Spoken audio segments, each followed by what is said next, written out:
तो चलिए हम अपनी कहानी शुरू करते हैं। और आज हम हमारी थर्ड स्टोरी जो है तेरे इश्क में वो सुनाने वाले हैं आपको, क्योंकि हमने वो काफ़ी समय से हम ना हमारी पुरानी जो स्टोरी जो सभी हैं उन्हें अभी स्टार्ट कर देंगे और वीक में एक दो पार्ट उसके आते रहेंगे, क्योंकि अभी तेरे लिए हम थोड़ा सा कुछ लिख रहे हैं उसके बारे में। थोड़ा सा वेट कर लीजिए, उसका पार्ट एडिट करके हम उसे भी अपलोड करेंगे। पर आज हम तेरे इश्क में दे रहे हैं, ठीक है। और इसे भी सुनिए, सिंह जी अच्छा नहीं है, इसे भी सुनिए, ये भी काफ़ी अच्छी स्टोरी है।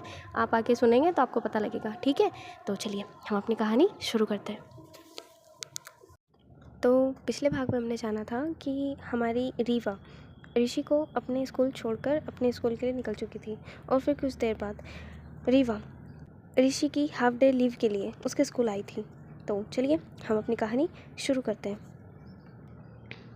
रीवा अपनी वॉच में टाइम देखती है, जहां अभी भी 2:40 हो रहे थे। ऋषि को लेकर जाने में 3 बज ही जाएंगे। फिर हमारी रीवा हमारे ऋषि के स्कूल जाती है। रीवा सीधे प्रिंसिपल सर के ऑफिस में जाती है और कहती है, मैं आई कम इन सर।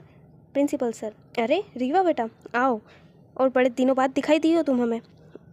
रीवा कहती है, जी जी सर, वो मैं बस ऋषि की हाफ डे लीव के लिए आई थी, उसी के बारे में बात करना था। प्रिंसिपल सर कहते हैं, हाँ बेटा ठीक है, पर बहुत दिनों बाद नज़र आई हो। और पढ़ाई कैसी चल रही है तुम्हारी, और प्रैक्टिस पर ध्यान दे रही हो या नहीं। रीवा, जी सर, प्रैक्टिस पर काफ़ी ध्यान है और पढ़ाई भी काफ़ी अच्छी चल रही है, और मैं बस सिर्फ ऋषि को लेने के लिए आई थी। घर पर पूजा है और मम्मा ने हमें बुलाया है। फिर प्रिंसिपल सर पियून से कहकर ऋषि को बुलवा देते हैं। फिर हमारी रीवा ऋषि को लेकर अपने घर के लिए निकल जाती है, और जाते वक्त हमारी तनु रीवा को देख लेती है।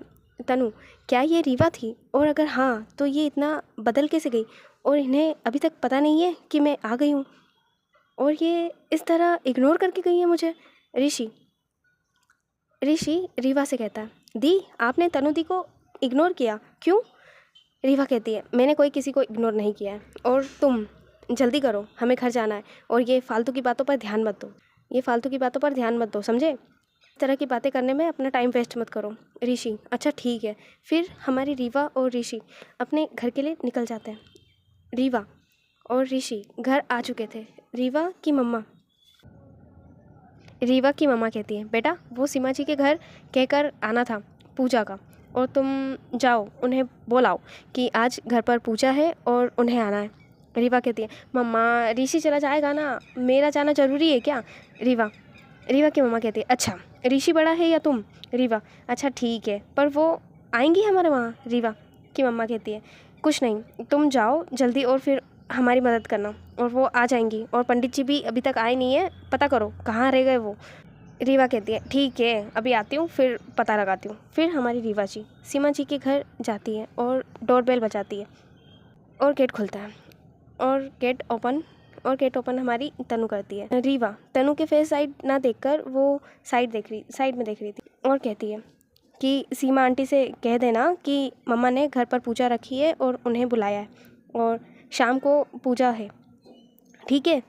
तनु कहती है, ठीक है, पर बस तनु ने इतना ही कहा था, और हमारी रीवा जी वहाँ से जा चुकी थी। तनु, अरे इतनी भी क्या जल्दी है कि पूरी बात सुनी भी नहीं, इन्हें तो पता नहीं क्या हुआ है। ये तो इतनी बदल गई हैं कि एक नज़र देखा भी नहीं, भूल गई क्या ये हमें। फिर तनु अपने घर के अंदर आ जाती है, और सीमा जी कहती है, कौन था बेटा। तनु कहती है, मम्मा रीवा थी। सीमा जी, अच्छा तो अंदर क्यों नहीं बुलाया उसे तुमने। तनु कहती है, वो ही नहीं आई, पूरी बात सुनी भी नहीं और चली गई।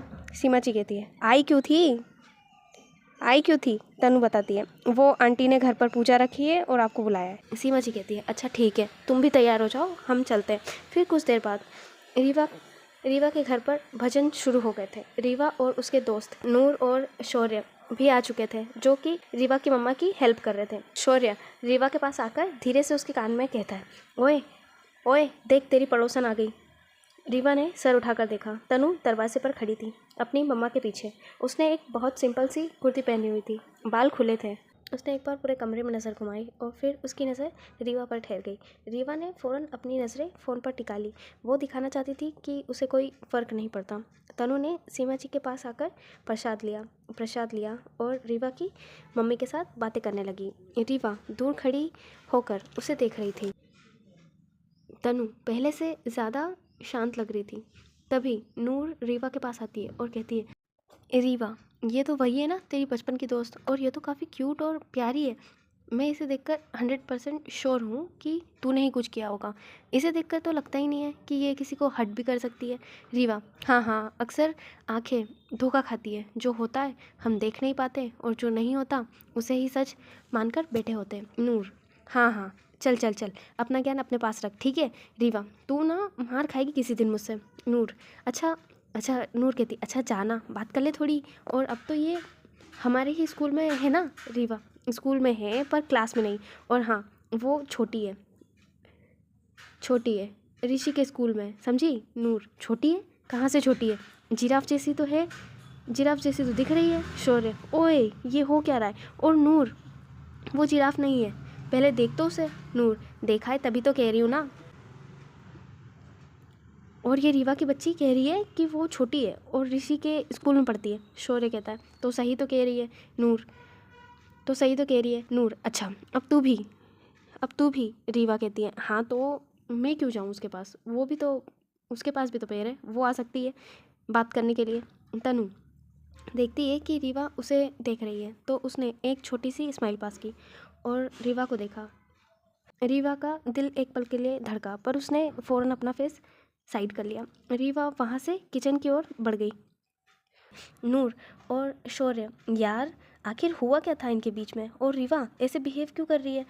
पड़ोसी है यार ये तो, और तुझे पता है ये हमसे पहले यहाँ शिफ्ट हुई थी तनु, और मुझसे पहले ये रीवा की बेस्ट फ्रेंड हुआ करती थी। नूर, अच्छा और क्या? नूर शौर्य के पेट में मुक्का मारती है और कहती है, गधे, हम दोनों भी पड़ोसी हैं। और भूल गया क्या? और जो मुझे बता रहा है, तुझसे पहले पता है मुझे। शौर्य, हाँ यार मैं तो भूल गया था। नूर कहती है, अच्छा चल ठीक है, तू तो है ही भुलक्कड़। फिर ये लोग वहाँ से रीवा के पास जाते हैं। तनु बस यही सोच रही थी कि रीवा बस इतनी सी बात को लेकर बैठी है क्या अभी तक। वहीं कुछ देर बाद सभी लोग अपने अपने घर जा चुके थे। नूर और शौर्य, चल ठीक है हम जा रहे हैं और कल मिलते हैं। रीवा, ठीक है। अब हम कहानी को थोड़ा आगे बढ़ाते हैं। रीवा के लिए 2 महीने का शेड्यूल फिक्स था। प्रैक्टिस और अपनी क्लासेस लेना और तनु को फुल इग्नोर करना। तनु कुछ बोलती नहीं थी, उसकी खामोशी बोलती थी। रीवा जब भी अपनी बालकनी में वर्कआउट करती या दोस्तों के साथ बैठी होती थी, तनु अपनी विंडो में बैठकर कोई किताब पढ़ रही होती थी या कम से कम दिखावा करती थी। असल में उसकी नज़र किताब के पन्नों से ज़्यादा रीवा की हरकतों पर होती थी। एक शाम रीवा ने अचानक ऊपर देखा। तनु पकड़ी गई। वो रीवा को ही देख रही थी। तनु ने अपनी किताब से अपना चेहरा छुपा लिया। उसके कान लाल हो चुके थे। शौर्य कहता, ओहो, रंगे हाथों पकड़ी गई आज तो तनु जी। मुझे लगता है पड़ोसी के घर की लाइट्स शायद कम पड़ रही है और तेरी चमक ज़्यादा है उसके लिए। रीवा ने गुस्से में अपने बालकनी का दरवाज़ा ज़ोर से बंद कर दिया। 2 महीने बीत चुके थे। रीवा ने एक बार भी तनु से बात नहीं की, पर एक दिन बारिश बहुत तेज़ थी। रीवा प्रैक्टिस से लौटने में काफ़ी लेट हो चुकी थी और उसकी साइकिल